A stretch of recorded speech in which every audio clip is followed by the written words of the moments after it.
Important topic है central bank का, जो इसका फिफ्थ क्या है फंक्शन है।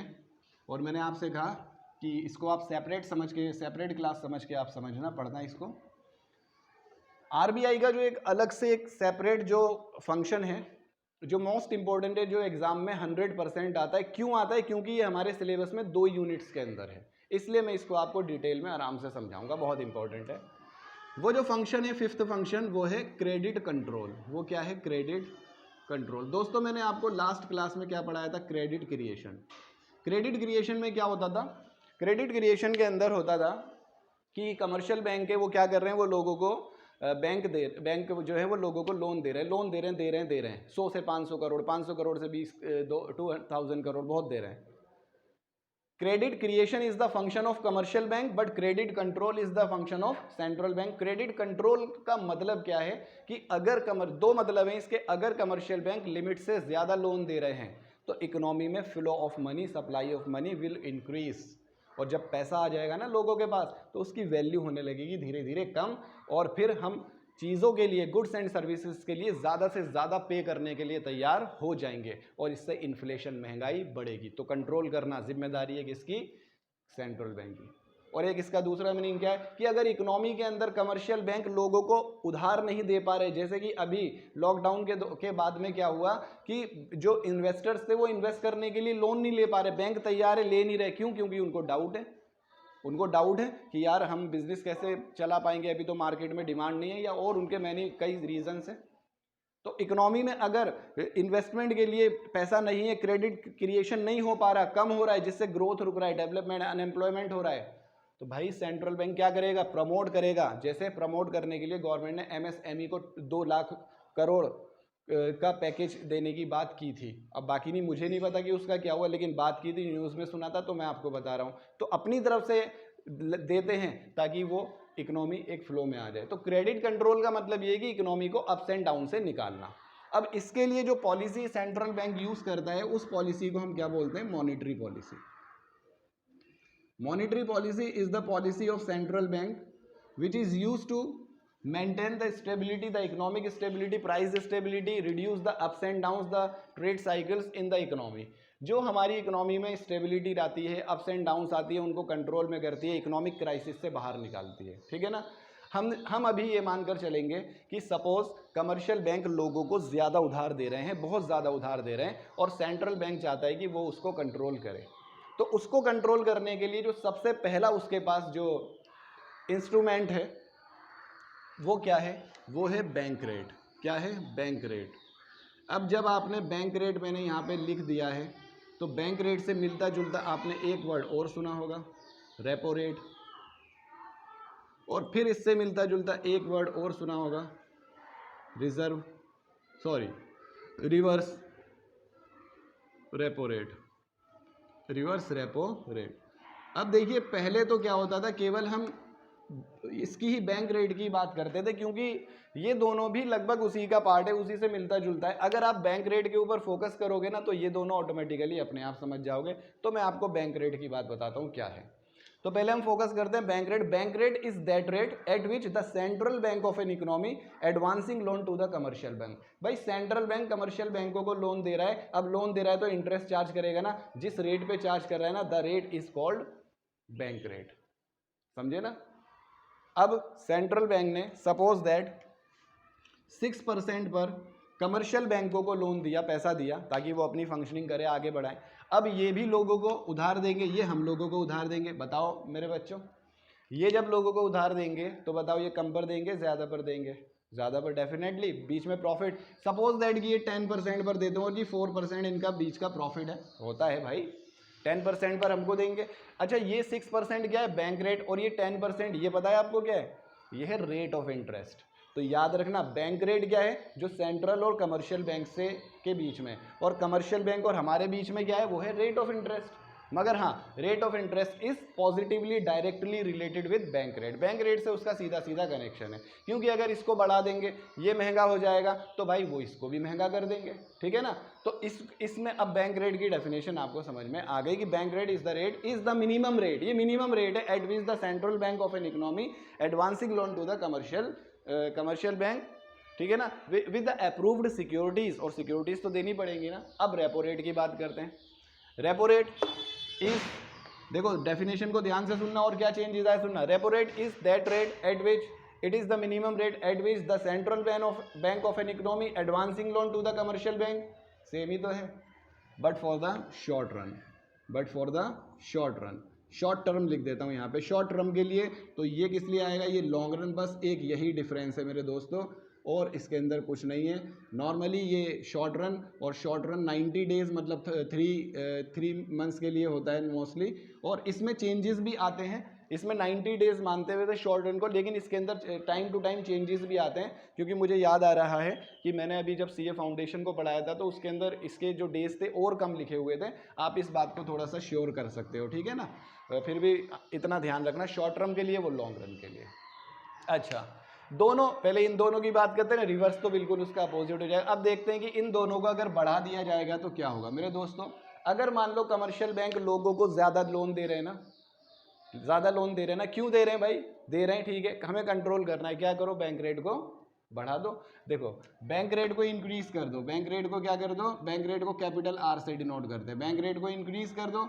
बैंक रेट इंक्रीज करने से जो आर, स्मॉल आर क्या है, रेट ऑफ इंटरेस्ट जो है 10%, वो भी बढ़ गया। अगर इसे कर दें 7 तो वो भी 11 हो जाएगी, वो भी बढ़ा देंगे और ज़्यादा बढ़ा देंगे, बढ़ गई ना। अब बताओ, बैंक रेट बढ़ गई, रेट ऑफ इंटरेस्ट बढ़ गई, लोन महंगा हो गया सस्ता हो गया। लोन लेने वालों से पूछो, महंगा सस्ता, महंगा, the cost of the loan is now high, ज़्यादा हो गई, ठीक है ना। अब जब ये ज़्यादा हो गई तो people will discourage to accept loan या टू टेक लोन, वो लोन नहीं लेंगे। तो ऐसे में क्या होगा, जो क्रेडिट क्रिएशन पावर है of the commercial bank can be control, उसको हम क्या कर सकते हैं, कंट्रोल कर सकते हैं। या हम इसके लिए एक वर्ड और यूज़ करते हैं, then there if the bank rate is increase, अगर बढ़ा दी जाए तो there will also increase in the rate of interest, now there will be the contraction of the commercial bank, ठीक है ना। या credit creation power of the commercial bank, जो उनके उधार देने की पावर है उसमें क्या हो जाएगा, कंट्रोल कॉन्ट्रैक्शन हो जाएगा, कमी आ जाएगी। क्यों, सिंपल सी बात है, लोन महंगा हो गया। और इसके अपोजिटली कॉन्ट्रेरी अगर हम क्या करें कि इसको कम कर दो, सस्ता कर दो, ये कम करेंगे तो लोन की कॉस्ट कम हो जाएगी, लोन की कॉस्ट कम हो जाएगी, people will encourage to take loan, ठीक है। कमर्शियल बैंक की जो कैपेसिटी है, there will be extension of credit creation power. सब एक्सप्लेनेशन आपको नोट्स के अंदर मिलेगा, ये रिटर्न में आपको, ठीक है। और फिर ये सेम चीज़ इसकी है, बस दो सेम जो ट्रीटमेंट है वो इसका है। अब रिवर्स रेपो रेट की बात करते हैं। रिवर्स क्या है, उल्टा। देखो कभी कभी क्या होता है, कमर्शियल बैंकों के पास है ना कुछ पैसा अमाउंट इकट्ठा हो जाता है, प्रॉफिट है, कमा लिया, लाखों करोड़ों का बिजनेस करते हैं भाई। उन्होंने क्या किया, उन्होंने ये पैसा, उन्होंने ये मनी जो रिजर्व है, जो उनके पास पैसा है ना, ये उन्होंने आरबीआई के पास रखा दी। कहाँ पे रखवा दी, आरबीआई के पास जमा करा दी ये पैसे। अपोजिट, उल्टा हो गया, इन दोनों में क्या हो रहा था, पैसा मिल रहा था लोन के रूप में, और यहाँ पर क्या है, एक तरीके से उनके पास पैसे जमा कर रहे हैं, एक्स्ट्रा मनी अपनी, excess money, excess reserve, surplus. अब जब जमा कर रहे हैं तो बदले में क्या मिलेगा, बदले में इंटरेस्ट मिलेगा, that will be called the reverse repo rate. Reverse repo rate is the rate at which the central bank of an economy pay interest to the commercial bank for their deposits. जो central bank, ठीक है, एक बार और सुन लो कि reverse repo rate is the rate at which the central bank of economy pays the amount of interest to the central bank for their deposits. जो सेंट्रल बैंक ने डिपॉजिट्स रखी है उनके बदले में जो उन्हें इंटरेस्ट मिल रहा है उसको हम क्या बोलते हैं, रिवर्स रेपो रेट। इसके ट्रीटमेंट में क्या करेंगे, ट्रीटमेंट में सोच दो, अगर हम इस रिवर्स रेपो रेट को बढ़ा दें, देखो दिमाग लगाना है बस, अगर हम इसको बढ़ा दें, रिवर्स रेपो रेट को बढ़ा दें, मान लो आप कमर्शियल बैंक हो, आपके पास पैसा है और रिवर्स रेपो रेट बढ़ जाए, तो आप क्या करोगे, अरे यार अपना पैसा आरबीआई पे जमा कराओगे कि फ्री आराम से रेट ज़्यादा मिल रही है, इंटरेस्ट मिल तो रहा है फ्री में, किससे, रिजर्व, सेफ है सबसे बढ़िया, लोगों को लोन क्यों दोगे आप, सोचो ना, आपके पास ऑप्शन क्या है, आरबीआई के पास रख दो या लोगों को लोन दे दो, ठीक है ना। तो क्या करोगे, जब रिवर्स रेपो रेट ज़्यादा है तो लोगों पर रिस्क क्यों लोगे, सीधे सीधे रख दोगे, वहाँ रखोगे तो क्रेडिट क्रिएशन पावर क्या होगी, कम हो जाएगी, ठीक है ना। तो इसको बढ़ाने पे क्रेडिट क्रिएशन पावर कम होने पे बढ़ जाएगी। ये ट्रीटमेंट है, समझने का खेल है, बिल्कुल इजीली लिख दो इसको, ठीक है ना। तो bank rate, reverse repo rate या रेपो रेट या रिवर्स रेपो रेट, और इसको डिस्काउंट रेट भी कहा जाता है, याद रखना, डिस्काउंट रेट। दोस्तों पहला पॉइंट हमारा कंप्लीट हो जाता है, मैंने कहा था कि अलग से आप इसको समझ सकते हो। दूसरा पॉइंट हमारा आएगा इसका open market operation, open market operation. Open market operation का मतलब क्या होता है? Sale and purchase of the securities by the central bank from the commercial bank. देखो, सेंट्रल बैंक मैं हूँ, कमर्शियल बैंक आप हो, आपके पास सिक्योरिटीज़ हैं। सिक्योरिटीज़ के बारे में मैं आपको बता चुका, गोल्ड सिल्वर या वैल्यूएबल जो एसेट्स हैं, आपकी वेल्थ है, ठीक है ना, जो भी शेयर्स बॉन्ड्स हैं, उनके जो सिक्योरिटीज़ हैं, उनके जो बिल्स बने हुए हैं, वो सिक्योरिटीज़ है, मैं आपको समझा चुका हूँ डिटेल में। अब मैं चाहूँ तो आपसे वो सिक्योरिटीज परचेज भी कर सकता हूँ, आपको सेल भी कर सकता हूँ। इस फंक्शन को क्या कहा जाता है? Open market operation. Open market operation क्यों कहते हैं? क्योंकि सेंट्रल बैंक कभी भी ओपनली मार्केट में सेल परचेज नहीं करता, सुप्रीम ऑथोरिटी है भाई, ऐसी मार्केट में कोई आएगा। But sometimes central bank sale and purchase the securities from the commercial bank in the open market, so this is called open market operation. ठीक है ना? अब सिंपल सी बात है, समझ लो इसको। अगर सेंट्रल बैंक सिक्योरिटीज परचेज करता है, किससे? कमर्शियल बैंक से परचेज करेगा। अगर इसने परचेज कर लिया, सपोज दैट मैंने आपसे आपकी सिक्योरिटीज परचेज की 10 करोड़ रुपीस की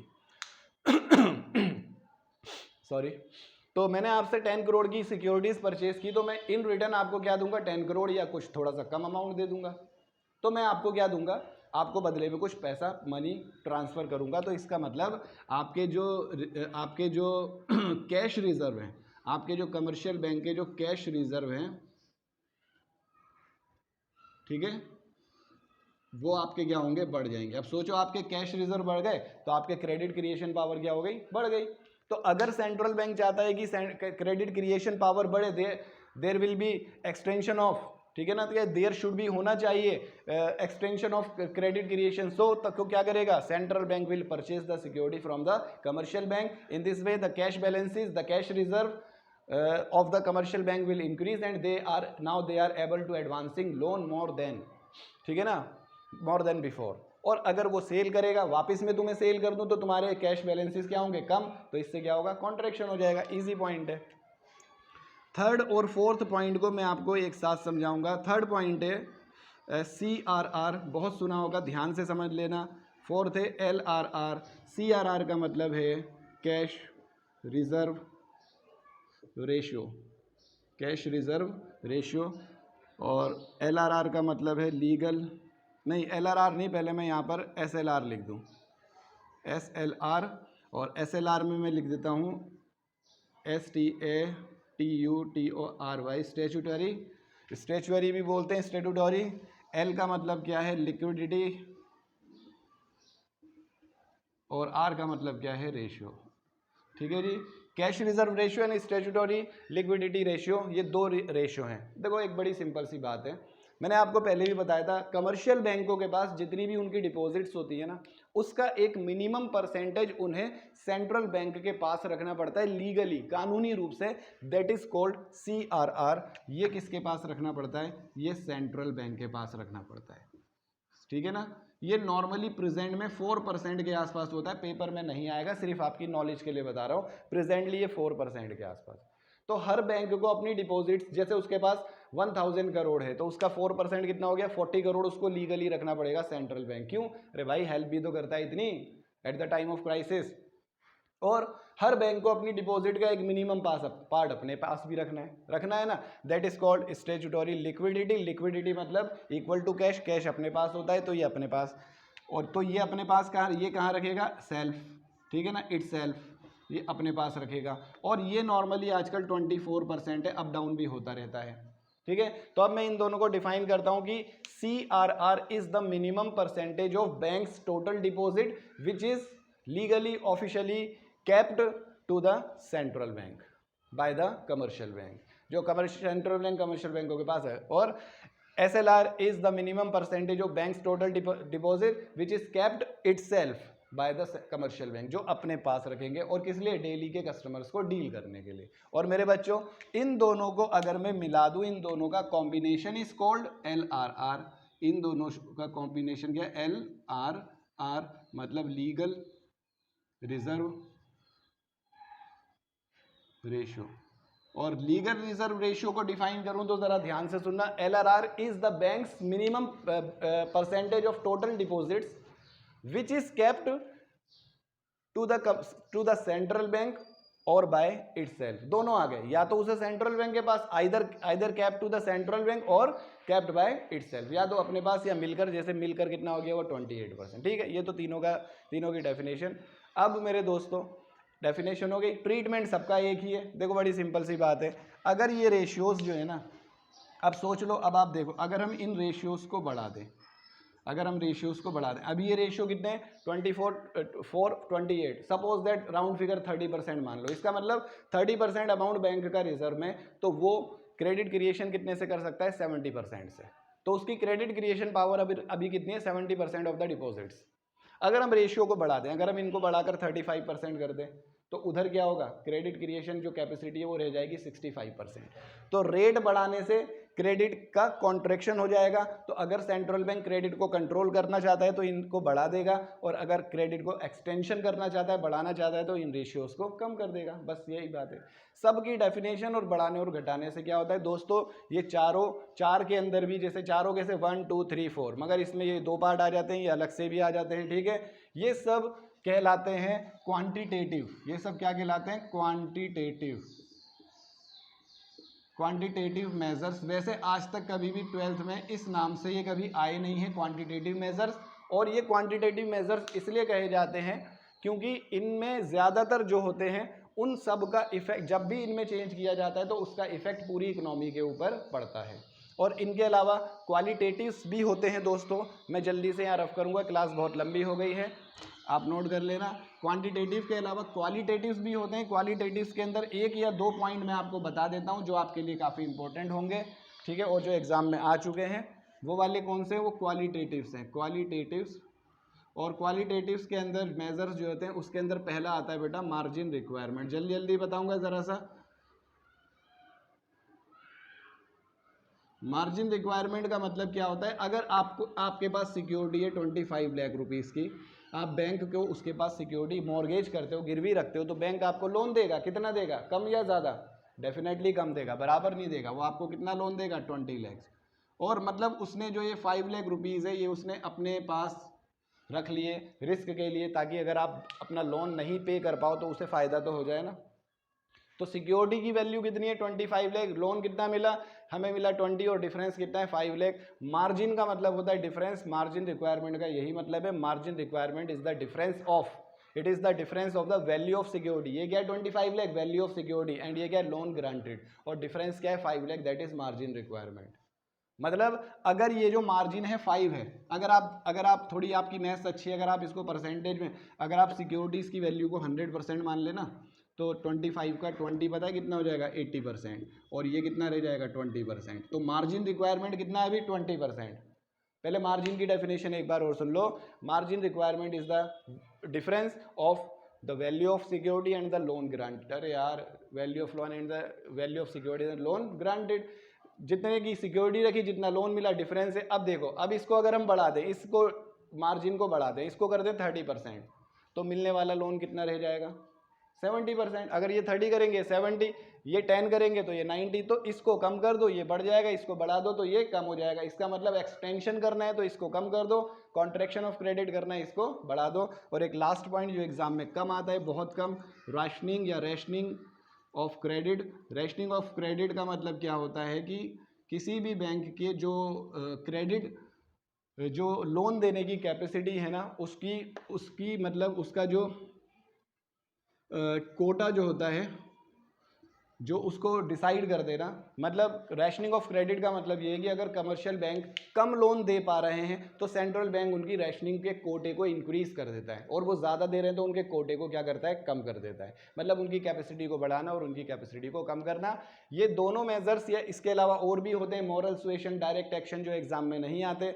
मॉरल सुएशन का मतलब एडवाइस होता है, डायरेक्ट एक्शन का मतलब सीधे सीधे कोई उनके खिलाफ कोई कानूनी कार्यवाही करना होता है। तो ये सब किन्हीं पर्टिकुलर बैंक के लिए किए जा सकते हैं, सबके ऊपर इफेक्ट नहीं पड़ता। मार्जिन हर बैंक का अलग होगा, क्रेडिट की रैशनिंग अलग अलग होगी, डायरेक्ट एक्शन सुएशन हर किसी के लिए, इसीलिए इनको क्वालिटेटिव या डायरेक्ट मेजर्स भी बोलते हैं। दोस्तों जो क्वालिटेटिव थे वो ज़्यादा इंपॉर्टेंट है, शुरू के 5 जो है इंपॉर्टेंट है। इनमें से जब 2 आते हैं तो 6 मार्क्स में, 1 आता है तो 3 और 4 मार्क्स में। इंपॉर्टेंट टॉपिक है, दूसरी यूनिट में भी है। क्लास थोड़ी लंबी ज़रूर है, लेकिन मैंने आपको बता दिया था क्या आप इसको 2 पार्ट में देख सकते हैं। तो अब हमारा ये मनी और बैंकिंग का जो टॉपिक है हमारा कंप्लीट हो जाता है। नेक्स्ट टाइम हम न्यू यूनिट स्टार्ट करेंगे और उससे पहले आप इसको पूरा कंप्लीट करेंगे। मैं आपको बता चुका हूँ, इस सारी क्लासेस के नोट्स वगैरह आप मुझसे ले सकते हो। मैं आपको कई बार अपना कॉन्टैक्ट नंबर दे चुका हूँ 9810258448 और इम्तियाज़ अंसारी 090@gmail.com। ठीक है ना, तो आप मेरे को कांटेक्ट कर सकते हैं। तो आपको ये स्टडी मटेरियल मिल जाएगा तो आपके लिए बेटर रहेगा। दोस्तों आज की क्लास के लिए इतना ही। Thank you very much.